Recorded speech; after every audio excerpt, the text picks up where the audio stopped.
in a moment of tranquility. At the hotel lobby, my peace was disrupted by Jerry's jarring voice. With a smug grin, he bragged about his fortune through marriage, saying, "Marrying into wealth has set me up for life. Enjoy your struggles in your modest existence." His words, dripping with disdain, soured my mood instantly. Jerry had recently tied the knot with Emma, a woman of significant social standing as the daughter of the owner of Johnson Enterprises. His laughter, too loud and boastful, clashed with the elegant surroundings. Despite my initial confusion about Johnson Enterprises, recognition soon dawned on me. A smirk played on Jerry's lips, but I had to stifle a chuckle myself. My life is quite different. My name is Megan, and at 32 I'm immersed in the family real estate business, albeit in an administrative capacity. My father, the company's president, is grooming me to take the helm someday. It's a daunting prospect, especially as I'm the sole heir. Despite the pressures of potential leadership, I've kept our business dealings a secret from Jerry, my husband, who is 4 years my senior. He completed his education up to high school and works for a moving company. I respect his profession for its physical demands and expertise, yet I sense his insecurity about our educational and professional disparity. Thus, I rarely discuss my academic achievements or my anticipated role in our company to keep our home life serene. Jerry and I met in an unconventional manner during my college years, thanks to a friend who had enlisted his moving services. Although his initial interest was in her, she was already in a relationship. Fortunately, she thought we might be a good match and introduced us. Our connection was immediate, balancing his laid-back attitude with my detail-oriented nature. Our relationship swiftly progressed to marriage, blessedly free of the usual in-law tensions. Life with Jerry has been mostly smooth. His job is demanding, often keeping him out late, but he always makes an effort to maintain our bond, for which I'm deeply grateful. He thanks me for waiting up with dinner after his long days, a small but meaningful gesture of our shared life. Feeling grateful for my kind-hearted husband, I cherished our harmonious life until a shift occurred a year after our wedding. One evening, as we were getting ready for bed, Jerry unexpectedly raised the topic of having children. His tone, tinged with annoyance, took me by surprise. The thought of starting a family had crossed my mind as well. Although we hadn't been trying actively, I believed that with our regular intimate life, parenthood would eventually happen, when the time was right.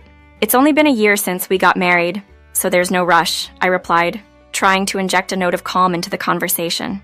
I too longed for children, but understood that pressuring ourselves wouldn't be beneficial. To soothe Jerry's concerns, I maintained a reassuring tone, emphasizing patience.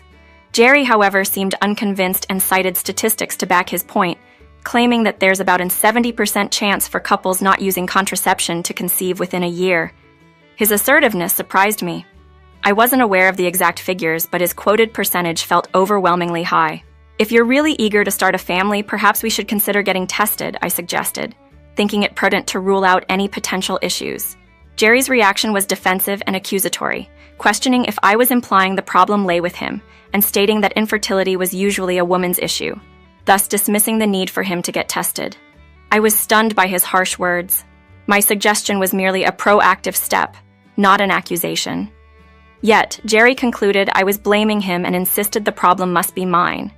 His unjustified assumptions left me speechless and hurt. Jerry's refusal to consider joint testing, citing his busy schedule, while belittling my job as merely being a placeholder in my father's company, deeply wounded me. Contrary to his dismissive view, I was not merely coasting. I was actively involved in learning the ropes of the business, aiming to take over from my father one day. Jerry failed to see the effort and challenges I faced at work. That night, any attempt at conversation ended in bitter exchanges, leaving a heavy air between us as we turned away from each other in silence. Following that dispute, Jerry's demeanor towards me changed drastically, his impatience and criticisms becoming more frequent. One day, after a lengthy discussion with my father about the company's future, I returned home late to find Jerry complaining about the absence of dinner. Apologizing and explaining my late arrival, I promised to start cooking immediately.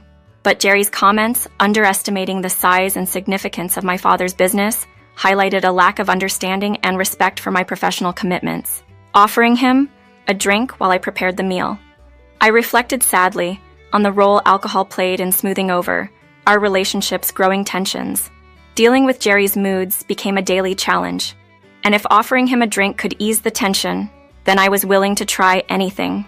The following morning, Jerry's demeanor hadn't improved. His demand for dinner to be ready, up on his return, felt more like an order than a request.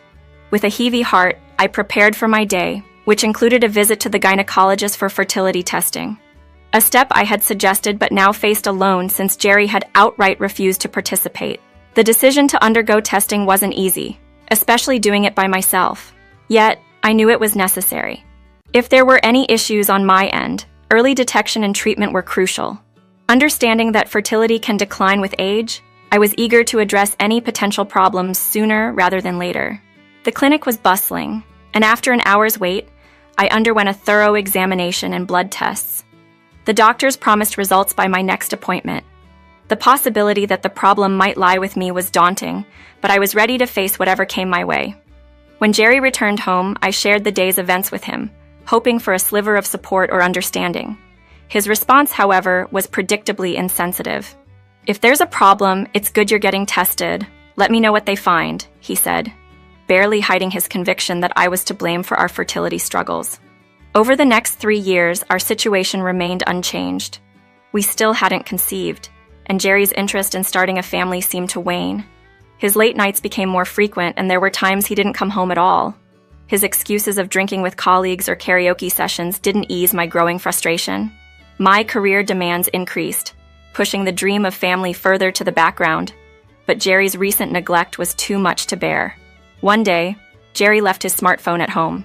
As I picked it up, intending to place it in his room, it rang. The caller ID displayed Emma, presumably a colleague. Answering the call to let them know Jerry had forgotten his phone, I was met with a flirtatious voice eager for Jerry's company, mentioning a date and a park opening they were planning to attend together. The word date hit me hard, a stark revelation of the state of our marriage and Jerry's actions outside of it. The reality of the situation was clear, and I was left to confront the depth of our issues far beyond what I had imagined. After abruptly ending the call, my mind raced with questions and emotions.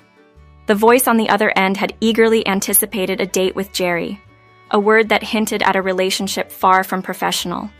My heart pounded with the realization that Jerry might be having an affair, a thought that turned my initial shock into a deep sense of betrayal. While I was dealing with the challenges of infertility, it seemed Jerry had found solace in someone else's company. The pieces of his recent distant behavior now fell painfully into place. Driven by a mix of anger and determination, I resolved to uncover the truth about Jerry's infidelity. Accessing his smartphone was surprisingly easy. His birth date served as the key to his digital world. A quick glance at his call history and text messages confirmed my worst fears. Conversations with Emma were filled with an intimacy and affection that felt like a punch to the gut. I documented everything with my phone, a silent witness to the betrayal. Despite the turmoil within, I maintained a facade of normalcy, waiting for the right moment to act. 2 months later, my father, the head of our family business, called me into his office for a serious conversation that left me reeling yet resolute about the future. The revelation of Jerry's affair and his subsequent proposal to separate came as no surprise. Prepared for this eventuality, I agreed to the divorce without hesitation. Jerry's reaction suggested he hadn't expected my acquiescence, perhaps hoping for a different outcome that would allow him to continue his liaison with Emma without guilt. Nonetheless, his apparent relief at my agreement only fueled my resolve. As we discussed the practicalities of our separation, including the house and its associated mortgage, Jerry's concern seemed centered on his own financial capabilities rather than the emotional weight of our breakup. Confident in my decision, I moved out, returning to my parents' home, where their support helped reinforce my belief in the choice I had made. In the wake of the divorce, I immersed myself in work, finding solace in the familiarity and demands of my job. Time passed quickly, and before I knew it, a year had gone by. My father, noticing my relentless work ethic and the toll it was taking, suggested a trip to the Northeast for a much-needed break. Embracing the idea, I embarked on my first solo journey, finding the crisp air and the warmth of the locals to be a balm for my soul. Engaging with people, from helpful passers-by to the friendly bar owner, I discovered a sense of peace and healing that had eluded me for so long. This trip, meant as a brief escape, became a pivotal moment in my journey toward recovery and self-discovery. I had chosen a renowned hotel in Portland for my stay, attracted by its fame and the promise of luxury, thinking it would be the perfect backdrop to fully embrace my solo adventure. Settling into the comfort of the hotel lobby with a welcome drink in hand, I felt the weariness from my travels begin to dissipate, and I playfully entertained the thought of making Portland my new home. Just as I was sinking into relaxation, a voice I never expected to hear again cut through the calm. "Hey, what are you doing here?" It was Jerry, my ex-husband, unmistakably recognized even before I saw him stride into the lobby with 3 large suitcases and a young woman by his side. She was notably younger, perhaps in her early 20s, adorned with bold makeup and vibrant red nails, her attire boldly defying the cool northeast air with a short skirt. Caught off guard, I found myself staring at them, my curiosity getting the better of me despite my initial reluctance. "Why are you here? And who is this?" I couldn't help but ask. Jerry, with a smile that seemed too bright, introduced the young woman as Emma, his new wife. They were on their honeymoon, he explained, and she was the daughter of a wealthy businessman. The irony of the situation was not lost on me. Emma was the name I had heard on that fateful phone call, the same young woman who now stood before me. Jerry's smug remark about my solo trip being pathetic stung, especially coming from him. Emma's gaze was equally unsettling, filled with mockery as she quickly judged me, her tone sharp and belittling. Jerry wrapped an arm around Emma, proudly proclaiming his new life married into wealth, suggesting I was left to struggle in my supposedly inferior existence. His words, meant to demean, echoed through the lobby, disrupting the peaceful atmosphere I had been enjoying. However, his boast about marrying into the Johnson Enterprises family sparked a memory. Despite his attempts to impress, I couldn't help but suppress a laugh. The company he mentioned was indeed well known, but not perhaps for reasons he would wish to boast about. Jerry seemed taken aback by my calm response and knowledge of Johnson Enterprises. I informed him I was familiar with the company, even having visited their prominent building downtown. His surprise at my acquaintance with the company's stature only served to underscore the shallowness of his pride. As he smugly thanked me for the easy divorce, suggesting it was the best decision he ever made, I couldn't help but feel detached from his provocations. His parting words, laden with sarcasm, failed to disturb the peace I had found in my new life. Despite the unexpected and uncomfortable encounter, I was reminded of the growth and resilience I had developed since our separation, affirming my journey toward healing and self-discovery. Maintaining my composure, I let them in on a little-known fact with an air of nonchalance. "That building happens to be part of our family's real estate portfolio," I remarked, almost as if the thought had just occurred to me. Jerry and Emma's simultaneous query, "What do you mean by our real estate?" betrayed their surprise.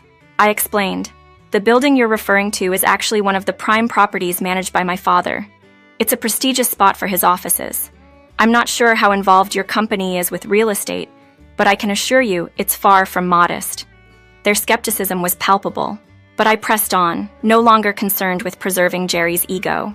"Yes, it's quite the landmark. My father acquired it for around $350 million, if I recall correctly. Oh, and recently he's been dealing with a tenant who's fallen behind on rent. Interestingly, that tenant is your company, Johnson Enterprises. The revelation that my father is a real estate tycoon, overseeing assets worth billions, and that Johnson Enterprises was currently delinquent on rent payments seemed to astonish them." Emma laughed off the accusation, claiming it was an absurd attempt to sow discord, but I was unfazed by her disbelief.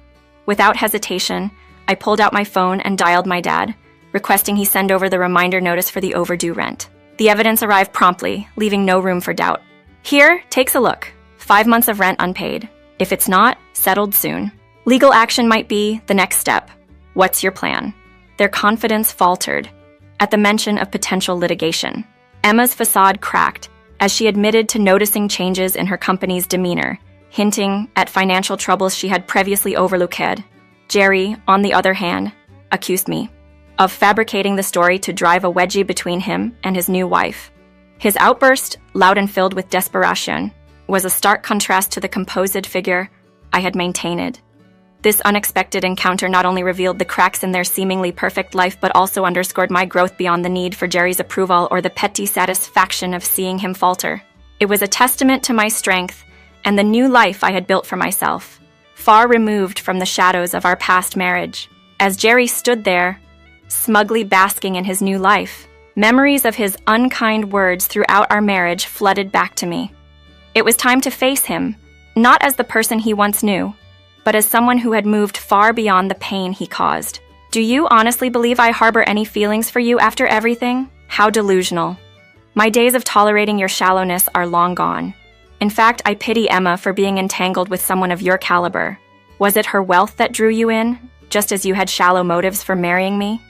And let's not forget who abandoned whom over the inability to have children, branding me as useless. All the blame you've cast my way, yet you think I still hold affection for you? That's laughable. Releasing years of suppressed frustration felt liberating. Jerry, on the other hand, seemed to boil over with rage, resorting to calling me names and boasting about his plans with Emma, all while trying to deflect blame onto me for his company's financial woes. It was then I chose to reveal my current happiness. Oh, by the way, I'm 5 months pregnant. I've been advised by my doctor that this trip would be good for me, a moment of peace before embracing motherhood. The shock on Jerry's face was evident. Yes, after our divorce, I found love with someone who truly supports me, my boss, an ally of my father and a proponent of my future leadership. Our marriage was swift yet celebrated. And now, expecting his child, my life is filled with genuine joy and support. I continued. And just so you know, my father plans to retire as CEO next month. He's stepping down earlier than expected due to health reasons, leaving me to inherit not just his position, but also his legacy. This transition, in many ways, was made smoother by our divorce, allowing me to move forward unencumbered. Jerry's reaction to my pregnancy and my ascension to CEO was a mix of astonishment and disbelief. This revelation was not just about proving my independence and resilience, but about showing how far I had come since our separation. The life I was building, filled with love, support, and success, stood in stark contrast to the past we shared. It was a testament to the strength I had found within myself and the new beginnings that awaited, far from the shadows of our failed marriage. Discovering my newfound happiness and the unexpected turn of events in my life, I confidently shared with Jerry that I was pregnant. His reaction was one of shock and confusion, questioning our past decisions regarding birth control and the revelation that the fertility issues may have actually been on his side. This news seemed to hit him hard, leading him to question his decisions, especially his recent marriage to Emma, who was visibly upset by the conversation. I calmly explained that during our marriage, I had undergone fertility tests, which indicated no issues on my end, subtly implying that the problem might not have been with me after all. Jerry's realization that he might face fertility challenges with Emma added another layer of complexity to his current situation, prompting a mix of regret and confusion from him. Emma's reaction to Jerry's musings was sharp, accusing him of betrayal for not disclosing his potential infertility. It was clear that their relationship was based on misunderstandings and unspoken expectations. Seeing that there was nothing more to be gained from this encounter, I firmly stated my intentions regarding the overdue rent for the building occupied by Johnson Enterprises. I emphasized the need for them to settle their debts or face legal consequences, making it clear that their personal drama was no longer my concern. Leaving Jerry and Emma to sort through their issues, I returned to my hotel room, feeling a sense of closure and ready to move forward with my life. Upon my return from the trip, my husband's warm welcome reinforced the stability and support I now had in my life, a stark contrast to the turbulence of my past with Jerry. Since that encounter, I focused on my family and career, leaving Jerry and his complications behind. Through my father's network, I learned that Jerry and Emma's relationship was strained by constant arguments and financial woes, as Johnson Enterprises struggled with debt and scandal. This news, while unfortunate, served as a reminder of how much my life had improved since leaving Jerry behind. My current happiness, built on genuine love and mutual respect, stands as a testament to the strength and resilience I've developed. As I move forward, the challenges and lessons of the past remain a distant memory, overshadowed by the joy and fulfillment of my present life. The scandal that hit Johnson Enterprises was like a storm that left nothing but chaos in its wake. Emma's father tried to shield the company's image, but once the truth about the embezzlement broke, the company's stock took a nosedive, erasing its credibility overnight. With the workforce dwindling and financial stability shaken, it became impossible for them to cover their rent, prompting my father to pursue legal action. The once thriving company faced a grim future, primarily due to its own missteps. Jerry, who had once imagined himself secure in a life of luxury, found himself caught in the backlash, his dreams crumbling around him. His gamble on marrying into wealth had backfired spectacularly. Emma, on her part, accused Jerry of deceiving her into marriage, adding to his woes.